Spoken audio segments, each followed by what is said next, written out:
नमस्कार, आप सभी का स्वागत करती हूँ चैनल पर। मैं त्यागी रमिया अमरीश। उम्मीद करती हूँ आप और आपका परिवार स्वस्थ और सुरक्षित होगा। इसी कामना के साथ कहानी की शुरुआत करती हूँ। सबसे पहले आप सभी बहनों भाइयों को जन्मदिन की बहुत बहुत शुभकामनाएं, और जिनका हैप्पी मैरिज एनिवर्सरी है उनको हार्दिक शुभकामनाएं। जीवन में खुशियां और धन दौलत बरसती रहे, यही कामना करती रहती हूँ। और कहानी राजस्थान के अलवर जिले से। अलवर जिले का खैरथल तिजारा किशनगढ़ बास थाना इलाके का वहां का एक रहने वाला व्यक्ति हंसराज उर्फ सूरज, जो कि वैसे मूल रूप से तो वह रहने वाला उत्तर प्रदेश के जिले का था, लेकिन वह राजस्थान काम करने के लिए गया था और साथ में अपनी पत्नी और 2-3 बच्चों को भी लेकर गया था। पूरी कहानी बताती हूँ आपको आगे क्या हुआ। बस आपसे निवेदन करती हूँ, प्लीज जल्दी से चैनल को सब्सक्राइब करके घंटी को दबा दीजिए, ऑल पर सेलेक्ट कर लीजिए, मेरे फैमिली मेंबर बन जाइए। आपका और मेरा एक अटूट रिश्ता बन जाएगा सदा सदा के लिए। मेरठ की नीले ड्रम वाली कहानी तो सुनी ही है, ऐसी ही एक और पत्नी से मिलवाती हूँ आपको। पत्नी लक्ष्मी। हंसराज अपनी पत्नी और 3 बच्चों के साथ किशनगढ़ पास थाना इलाके में वहां पर जाके उसने रहना शुरू किया। किराएदार मकान मालिक था उस घर का, वह राजेश प्रॉपर्टी डीलिंग का काम करता था और कई कई दिन के बाद ही अपने घर पर वापस आता था। घर पर उसकी पत्नी मिथिलेश थी और बेटा जितेंद्र था। अभी हंसराज को वहां पर आए हुए किराए पर रहते हुए 2-3 महीने हुए थे। हंसराज उर्फ सूरज किशनगढ़ बास इलाके में ही एक ईंट भट्टे पर काम करना उसने शुरू कर दिया।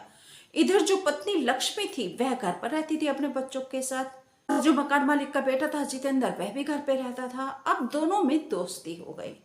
इधर लक्ष्मी को रील बनाने का भी शौक था।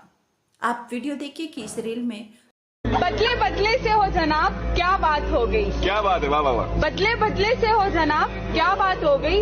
हमसे नाराज हो या किसी और से मुलाकात हो गई। वह गाना गा रही है, गाने के ऊपर वह एक्ट कर रही है। अब 16 अगस्त 2025 की बात है कि लक्ष्मी कमरे में ताला लगाकर जा रही थी तो पड़ोसियों ने उससे ये पूछा कि भाई कहाँ जा रही है। तो उसने कहा कि मेरा पति हंसराज उर्फ सूरज वह बीमार है और हॉस्पिटल में वह भर्ती है, तो उसका इलाज करवाने के लिए जा रही हूँ। ठीक है, वह घर से चली गई, अपने बच्चों को लेकर साथ में गई।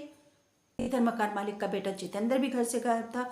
मकान मालिक की पत्नी मिथिलेश को भी चिंता हुई कि आखिर जितेंद्र गया तो गया कहाँ।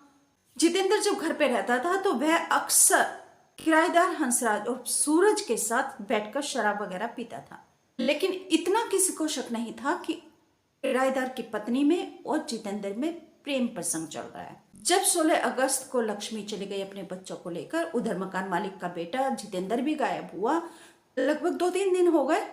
19 अगस्त की बात है कि मकान मालिक की पत्नी मिथिलेश वह छत पर गई। उसको वहां पर बहुत ज्यादा बदबू आ रही थी, घर में भी आ रही थी नीचे तक, तो वह छत पर भी गई देखने के लिए कि आखिर क्या है।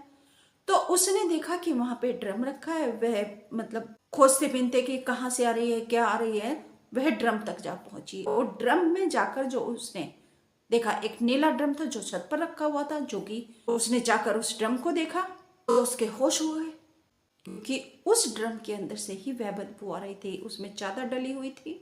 उसने चादर जैसे हटा के देखा कि आखिर क्या है इसमें, तो उसने देखा कि उसमें एक शव है। तुरंत ही मिथिलेश ने किशनगढ़ पास पुलिस को सूचना दी।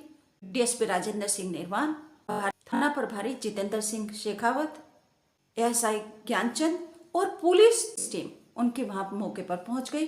जाकर उन्होंने निरीक्षण किया और देखा कि ड्रम को भी देखा और ड्रम में से उन्होंने शव को निकाला। देखिए।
तो मृतक हंसराज के परिवार को भी पुलिस ने जानकारी दे दी। डीएसपी राजेंद्र सिंह निर्वाण ने बताया कि मकान मालिक की पत्नी मिथिलेश ने ही पुलिस को जानकारी देकर बताया था कि घर के ऊपर छत पर रखे हुए नीले ड्रम के अंदर एक शव है, लाश है। अब किसकी है वो इतना नहीं पहचान पाई। जब पुलिस ने आके इस शव को निकाला, इसको देखा तो देखा कि बेडशीट ऊपर से डली हुई थी। सबसे पहले नीचे शव पड़ा हुआ था, उसके ऊपर नमक डाला हुआ था ताकि शव अच्छे से गल जाए, और उसके ऊपर फिर बेडशीट जो थी वह डाल दी थी। पुलिस ने जब पूछताछ की, छानबीन की, आरोपी पत्नी लक्ष्मी और मकान मालिक के बेटे जितेंद्र की तलाश करने लगी। जल्दी ही उन्होंने गिरफ्तार कर लिया आरोपियों को।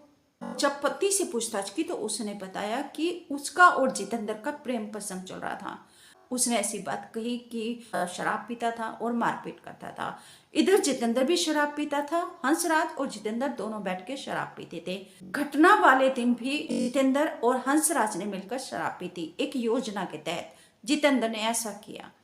हंसराज सूरज को ज्यादा शराब पिला दी और फिर उसका गला चाकू से रेत दिया और उसको ड्रम में डाल दिया। और सबसे अनोखी बात तो यह है कि जो पत्नी लक्ष्मी थी, पति का शव दफनाने के लिए उसने ये ड्रम बाजार से नहीं खरीदा खान रस्तोगी की तरह, बल्कि मकान मालिक राजेश से ही लिया था और बहाना बनाया था कि यहाँ पर पानी की दिक्कत है, पानी कई कई दिनों में आता है तो पानी को इकट्ठा करके रखना पड़ता है, इसलिए मुझे नीले ड्रम की जरूरत है, मुझे नीला ड्रम दे दो। तो इसलिए मकान मालिक राजेश ने ही लक्ष्मी को वो नीला ड्रम दिया था जिसमें उसने अपने पति को मारकर दफना दिया नमक डाल के। और जब वह घर से निकली थी अपने बच्चों को लेकर, ये बहाना बना करके मेरा पति हॉस्पिटल में एडमिट है, उसके इलाज के लिए जा रही हूँ, जब वह अपने पति की हत्या करके निकली थी, चाकू से गला काटा था और ड्रम में डाल के नमक डाल के चादर उसके ऊपर डाल के और उसके बाद गई थी झूठ बोल करके मेरा पति हॉस्पिटल में है।